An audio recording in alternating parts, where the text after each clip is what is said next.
Page 6 is reporting that Meghan Markle felt humiliated on Prince Harry's most recent UK trip and that the trip turned into a nightmare, forcing Markle and her children to return home to California earlier than they had hoped. Breaking today, Meghan Markle's fashion freeze-out. She has been dumped by Balenciaga just 1 year after she thought, I'm going to invite myself appearance at Paris Fashion Week was going to change her career for good. And her husband lost big in court. No one wants to be seen on the arm of a loser.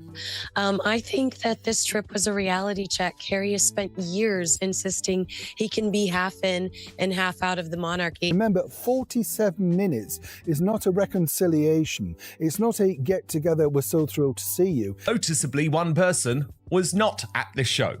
His supposed good friend and collaborator, according to her, the Duchess of Sussex. And this is where it gets juicy. Paula's source revealed. Oh God, no! She was not invited.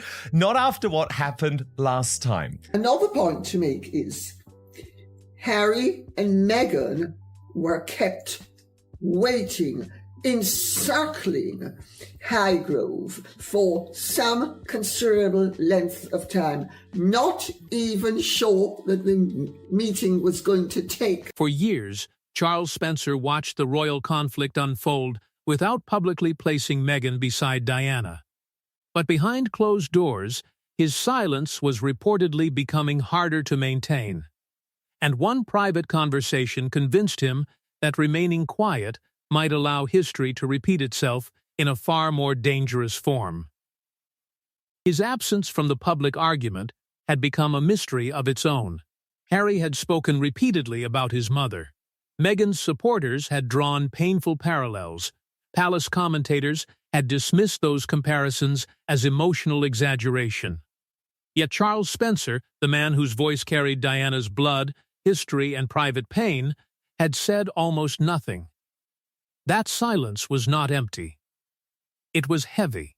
Every time Diana's name entered the conflict, attention quietly shifted toward the Spencer family. People wondered what Charles believed. Did he see Meghan as another woman crushed by the monarchy, or did he think Harry was allowing grief to distort the present? His answer mattered, because he was not simply Diana's brother. He was one of the few people alive who could challenge the palace's version of her final years without sounding like an outsider seeking attention. Behind closed doors, whispers suggested he had been studying the conflict more carefully than anyone realized. Interviews, memoir claims, newspaper coverage, statements issued by royal offices, silences that followed serious accusations. He was reportedly looking beyond the headlines, searching for a pattern hidden beneath the noise. Still, he resisted speaking. He feared Diana's legacy would be dragged into another war, claimed by one side, rejected by the other, and stripped of its human meaning. Harry could use her memory to justify every decision. The palace could use restraint to avoid answering uncomfortable questions. Meghan's critics could accuse her of borrowing Diana's suffering, while her supporters could turn every similarity into proof. Charles understood the danger. Once Diana's name was placed at the center, no one would leave untouched. Then, a private message connected to Harry reached him. Its contents remained hidden, but its effect did not. For the first time, Charles began asking whether his silence was truly protecting his sister's memory, or whether it was protecting the same institution she had once felt trapped inside. The conflict became deeply personal. He worried about Harry's anger, doubted the palace's methods, questioned Meghan's motives, and feared that grief was guiding decisions none of them could reverse. He also knew that any statement he released would disappoint everyone. It would not fully defend Meghan. It would not completely condemn the monarchy. It would offer no easy victory. Several versions were reportedly drafted. Each began carefully. Each moved closer to Diana. And each stopped before the same sentence, the one comparison Charles knew could shatter the entire royal argument. Yet before Charles could decide whether to release that devastating comparison, he needed to understand how Meghan's royal story had reached a point so painfully familiar. The details were separated by decades, different marriages, and an entirely transformed media world. Yet as Charles examined Meghan's rise and collapse inside royal life, certain moments reportedly felt disturbingly recognizable, especially the quiet isolation, conflicting briefings, and growing sense that the palace had already chosen its survivor. Meghan had entered royal life surrounded by excitement. She was praised as modern, confident, and capable of carrying the monarchy toward a new generation. Her marriage to Harry appeared to promise something the institution desperately needed: renewal. Yet the celebration did not last. Admiration became examination. Curiosity hardened into suspicion. Before long, the qualities once described as refreshing were being presented as dangerous. Charles reportedly looked beyond individual headlines. He studied the sequence beneath them. First came praise, then expectation. After that came restriction, criticism, isolation, and finally separation. The pattern disturbed him because it seemed too organized to dismiss as coincidence. Diana had also entered the royal world beneath enormous public admiration. She was expected to appear graceful, loyal, and endlessly composed, even when private pressure became unbearable. Meghan was older, more experienced, and far more willing to question authority. But the demand placed upon her carried a familiar cruelty: absorb everything, reveal nothing, and never embarrass the institution by admitting the cost. That was where the tension deepened. Leaks began appearing from unnamed palace sources. Private disagreements became public stories before Meghan or Harry had time to respond. One report suggested she was difficult. Another implied she was demanding. Others portrayed staff concerns as evidence of a wider crisis. No one could tell whether the palace was defending her, disciplining her, or quietly preparing the public to accept her eventual departure. Charles reportedly found this especially troubling. Family disputes that should have remained private were becoming weapons. Each new briefing narrowed Meghan's choices. If she stayed silent, the claims hardened. If she answered, she appeared combative. If Harry defended her, he was accused of emotional instability. Still, Charles did not believe Meghan and Diana were identical.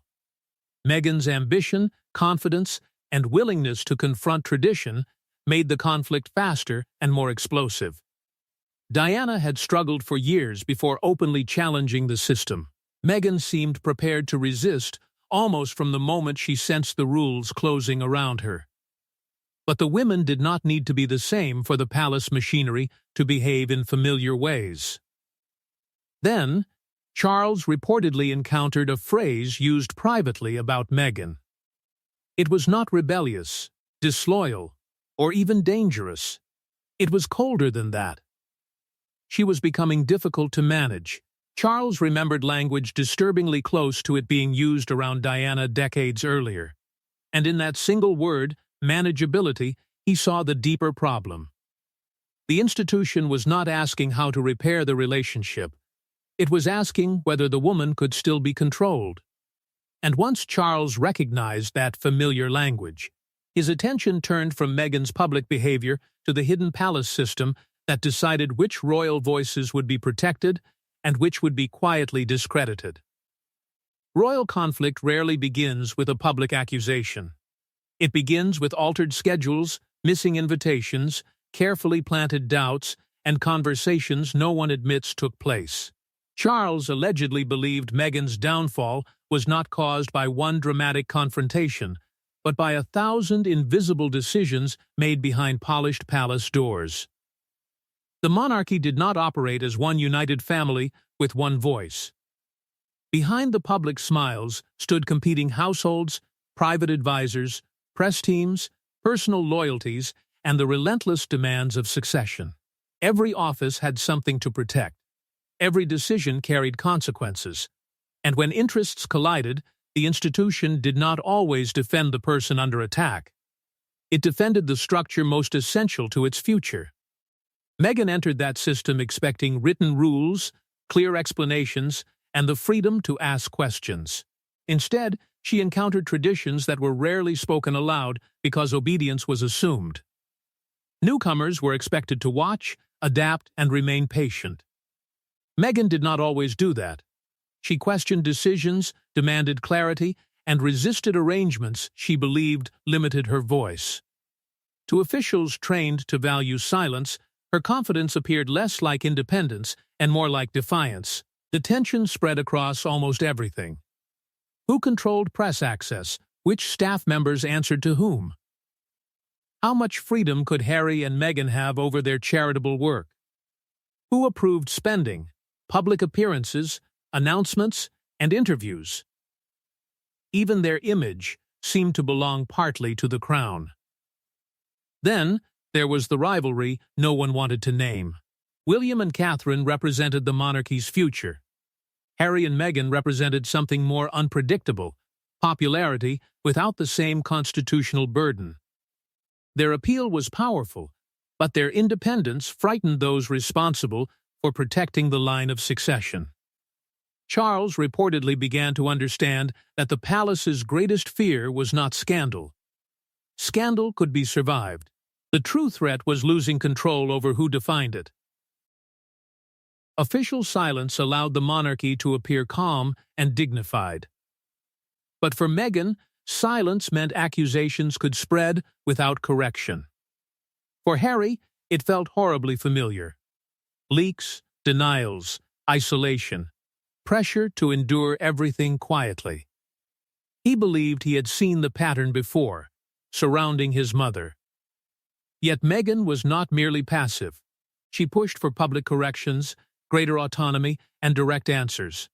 Palace officials considered some of those moves confrontational. Charles did not excuse every mistake she made. He questioned something more unsettling. Had those mistakes been magnified because she challenged people who were never supposed to be challenged? Then came an alleged internal description of Meghan as a long-term threat to institutional balance. The phrase changed the meaning of the conflict. This was no longer about personality. It was about power. And eventually, Harry turned toward the Spencer family with one question he had carried in silence for years. That question did not ask whether Meghan was right or wrong. It asked whether Diana had once been made to feel exactly as Meghan now claimed to feel. Harry did not reportedly contact Charles Spencer seeking public support, revenge, or another attack on the crown. He came with a more painful request. He wanted to know whether the fear inside his marriage was real or whether grief had caused him to see his mother's tragedy everywhere. The question carried years of buried conflict. Harry remained fiercely loyal to Meghan, yet part of him feared that his determination to protect her had become inseparable from the pain of losing Diana. He loved his family, but no longer trusted the system surrounding them.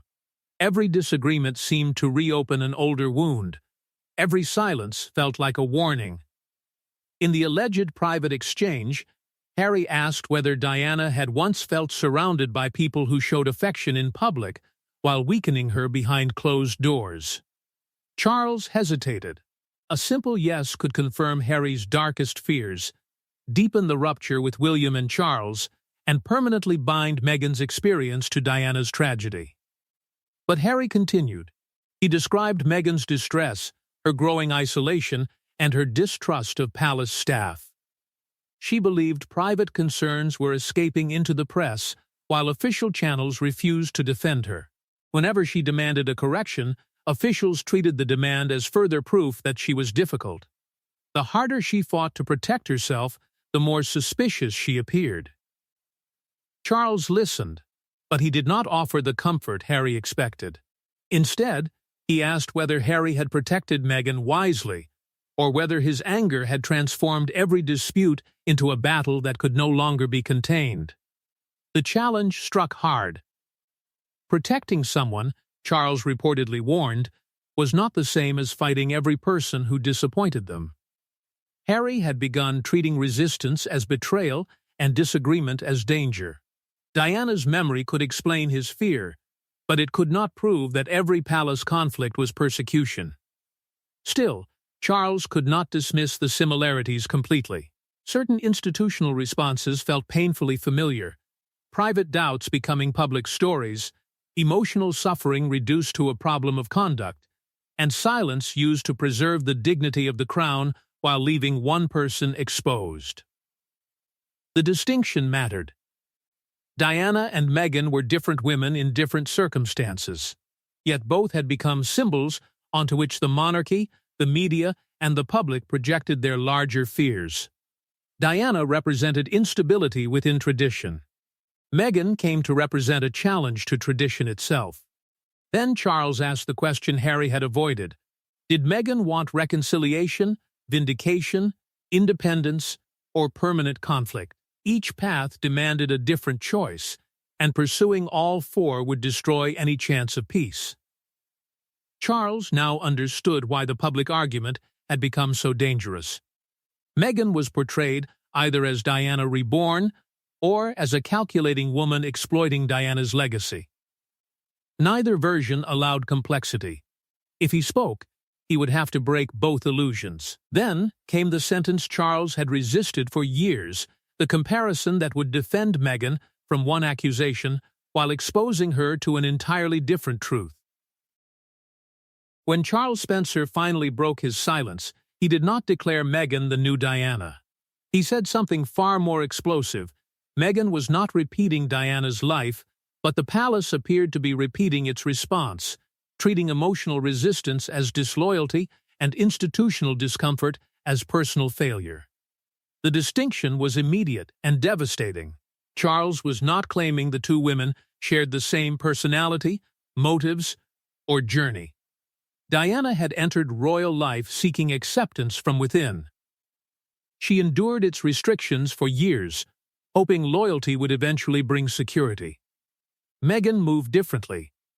Once she believed the system would never protect her, she began reaching beyond it, demanding autonomy, public correction, and the right to control her own story. Their choices were different.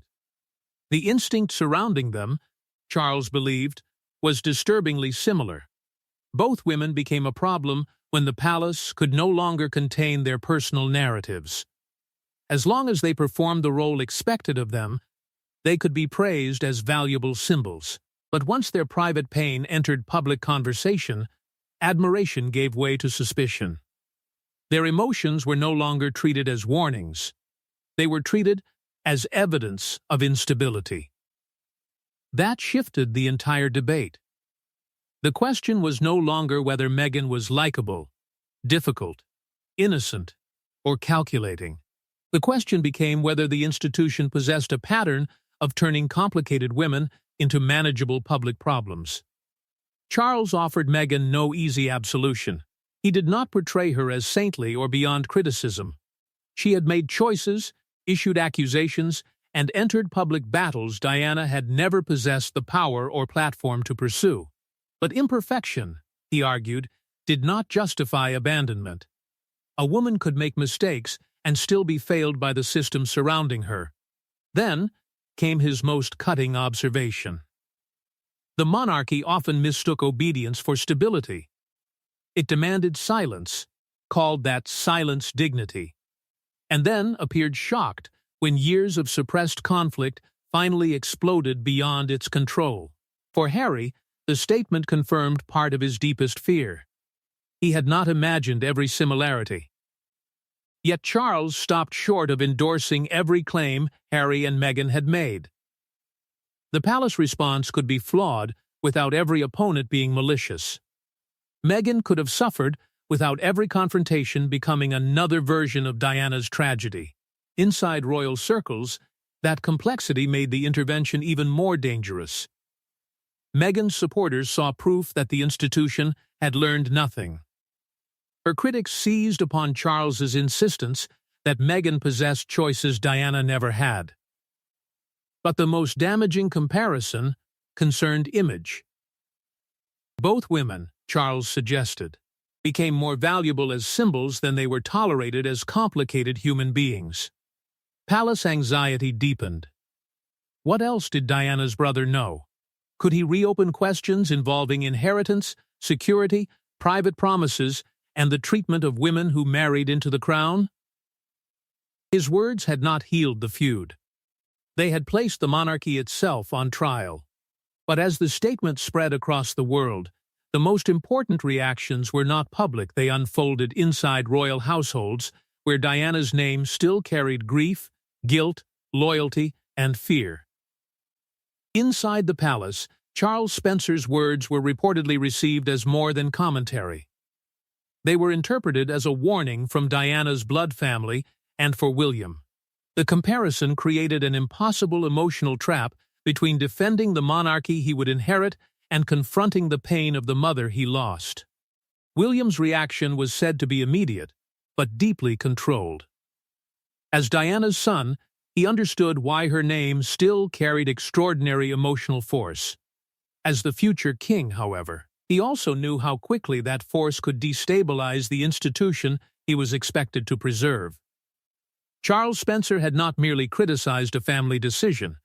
He had questioned whether the monarchy had truly learned from one of its most painful failures. That accusation struck at William from both sides. He reportedly resented the growing comparison between Meghan and Diana because he believed it reduced his mother's unique suffering to a convenient argument in a modern feud. He feared Harry had become trapped inside the past, measuring every silence, disagreement, and hostile headline against the tragedy that had shaped their childhood. Yet William could not dismiss everything Charles had said. In private, he was believed to recognize that the palace could be cold when warmth was needed, slow when a crisis demanded action, and dangerously focused on appearances when relationships were collapsing. King Charles faced an even more uncomfortable reckoning. The intervention reopened questions he had spent years trying to place behind the monarchy.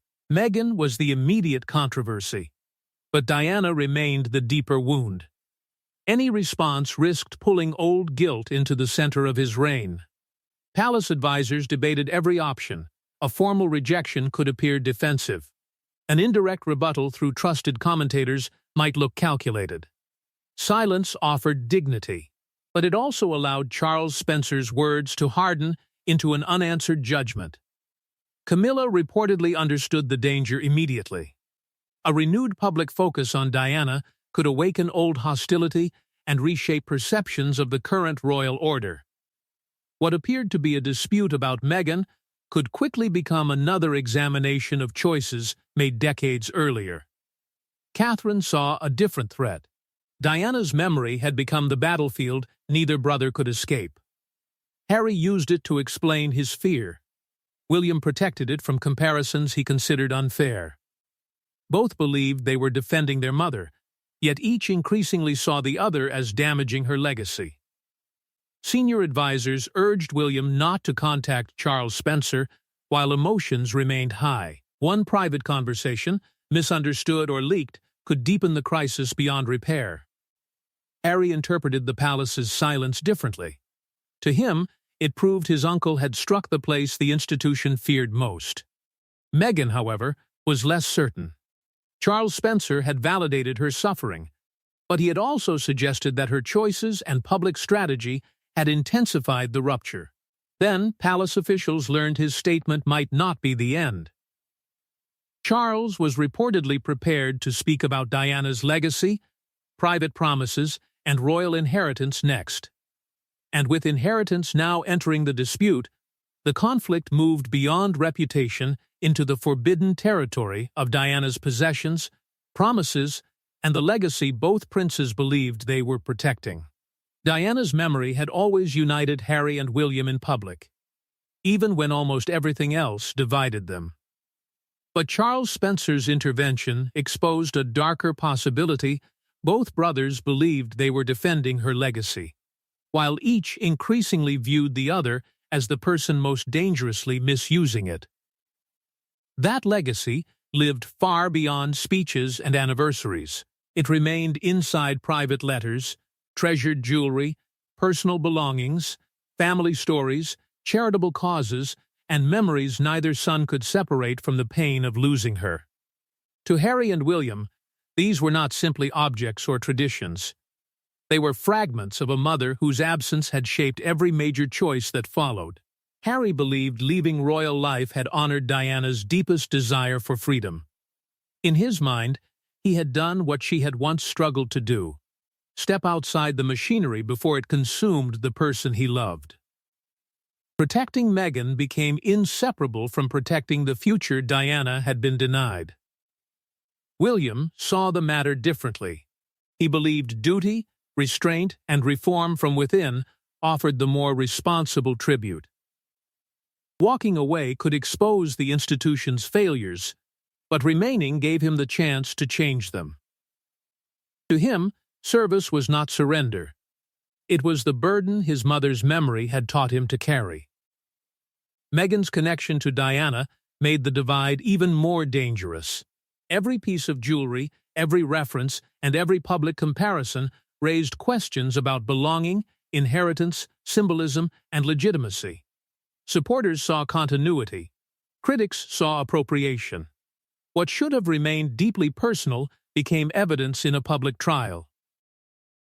Then whispers emerged that certain Diana-linked possessions were still governed by private understandings between the royal and Spencer families. Nothing appeared simple. Ownership, custody, sentimental wishes, and royal tradition overlapped in ways outsiders could not easily untangle. Charles reportedly feared those belongings were being turned into silent endorsements. Diana could no longer explain whom she would have supported, what she would have rejected, or how she might have viewed the conflict between her sons. Yet everyone seemed eager to speak for her. His position was uncompromising. Diana's legacy did not belong solely to the palace. It did not belong to Harry, William, Meghan, the Spencer family, or the public. No one had the right to reduce her life to a weapon. For Meghan, that argument carried its own cruelty. Her suffering was constantly measured against an impossible test. Was she enough like Diana to deserve compassion, or too different to be believed? Harry felt both defended and restrained. Charles had validated part of his fear, but weakened the direct comparison he had used to explain their escape. William, sensing the conflict slipping further out of control, considered requesting a private meeting with his uncle. But another danger remained. Forgotten letters or private testimony could expose how Diana's isolation had once been handled behind closed doors. And Charles Spencer was preparing one final clarification. His final message would not target the king, the palace, or even Meghan. First, it would confront Harry with the truth hidden beneath years of grief-driven anger. Charles Spencer's comparison had shaken the monarchy, strengthened Meghan's supporters, and reopened Diana's deepest wounds. But his final warning changed the meaning of everything he had said. History repeats not only when institutions refuse to change, but when wounded people become trapped inside the story of what happened before. His message to Harry was direct. Protecting Meghan required seeing her clearly, not transforming her into an extension of Diana, and not treating every disagreement as the opening chapter of the same tragedy. Meghan had her own fears, ambitions, mistakes, and choices. She deserved to be understood as herself, not only through the memory of a woman the world had lost. Charles did not dismiss Harry's fear. He understood where it came from. A child who had watched his mother suffer beneath public pressure would naturally search for warning signs when his wife began struggling inside the same institution. But fear could become destructive when it dictated every decision. Grief could turn uncertainty into proof, criticism into persecution, and distance into betrayal. The warning unsettled Harry more deeply than anything the palace had said. Palace criticism could be rejected as self-protection. Charles Spencer could not be dismissed so easily.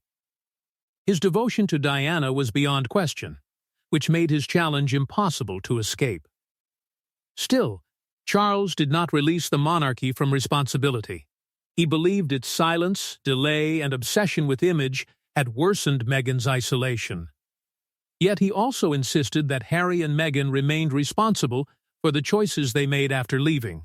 The interviews, accusations, public confrontations, and decisions that hardened the divide. Meghan's reaction was complicated.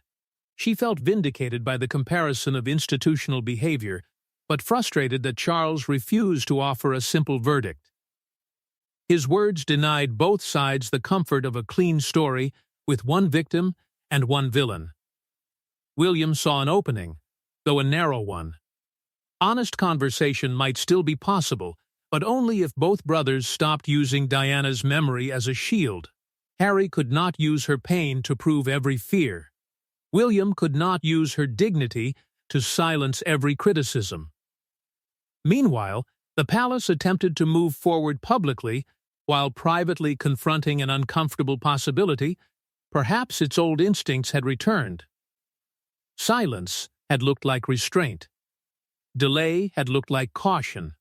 Image management had looked like duty. Yet, behind each polished response, private pain had continued to grow. Everyone had become trapped inside a role: heir, spare, outsider, grieving son, rebel, queen, institution. Charles Spencer changed everything because he did not declare anyone innocent. He exposed the machinery, wounds, and choices that had made the rupture almost inevitable. Now Harry faced the hardest choice of his life: keep fighting history, or step outside Diana's shadow long enough to decide what freedom, protection, and reconciliation truly meant. But the private evidence behind Charles's comparison remained hidden. Because the most dangerous royal secrets are rarely the ones spoken aloud, they are the ones powerful families recognize instantly, then spend generations pretending they never heard.